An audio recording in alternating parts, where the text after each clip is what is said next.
Саламатсыздарбы балдар. Бүгүн Чыңгыран айынын 17-си. Бүгүнкү темабыз Токтогул Сатылганов «Айланган тоонун бүркүтү».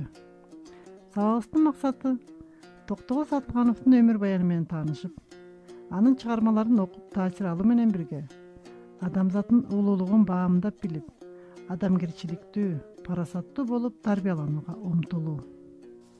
Зарлантып койгон күнөөсүз заманама таарындым деп өз жашоосунун бактысынан да кайгысын көп тарткан улуу акын Токтогул Сатылганов 1864-жылы Кетмен Төбөрөнүн Кушчу суу деген кыштагында жарык дүйнөгө келген. Илгери Наманган уездинин Суу Самыр болуштугу эле. Азыр болсо ал жер Жалал Абад облусуна караштуу Токтогул району деп аталат. Ал кичинесинен эле атасы менен кошо жалданып байлардын оокатын кылып жарды өскөн. Жардын оокаты курусун, сатылган кайын журту тарапка көчүп барып, бир аз тыңыйм дейт. Ал жактан да жарыбай кайра айылына көчүп келишет. Токтогул анда 16-17 келип калган болот. Ал атасы сөзгө чебер, тамашакөй, энеси акылдуу, адамга мээримдүү, таланты бар кошокчу болгондуктанбы, айтор зээндүү өсөт. Уулун жөндөм шыгын байкашкан ата-эне ага комуз жасатып беришет. Токтогул комузду да, ырды да чогуу алып жүрөт. Ошол учурда айтыштарда ким жеңип чыкса, ал жеңүүчү болор эле. Токтогул 1882-жылы чоң манап Дыйканбайдын ырчысы Арзымат менен айтышып, аны жеңгенден кийин элге таанымал боло баштайт. Ал жаштайынан бардык жерлерде жергиликтүү бай манаптар менен падышанын койгон төбөлдөрү биригип алып, элди ырайымсыз эзгенин көрдү. Карапайым элдин жакырчылыгын өз мойну менен сезди. Ал эл мүдөөсүн кандырып, ырдап, эзүүчүлөрдүн айыбын ашкерледи. Аны Керимбай, Бахтияр деген бай болуштар жалган жала менен карматып, аны соттоп, Сибирге айдатып жиберишет. Ал жактан жакшы жолдошторду күттү.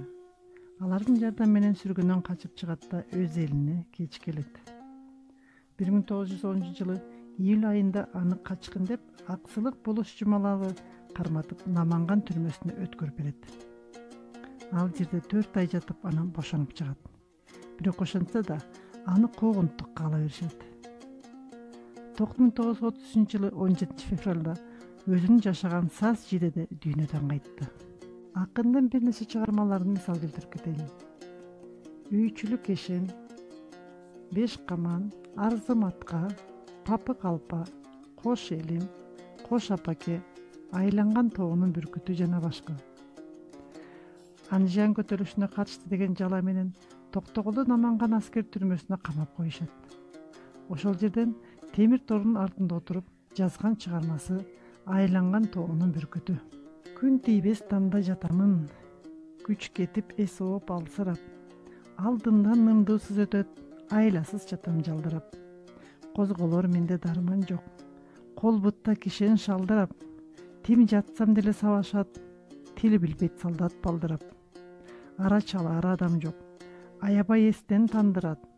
Айланган тоонун бүркүтү, ак жерден торго чалындым. Комузду күүгө келтирген, колума кишен салындым.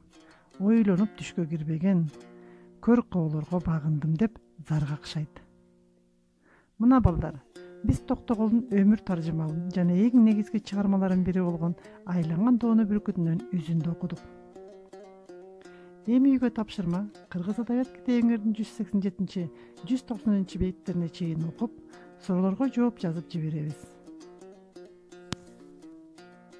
Саламатта калыңдар балдар.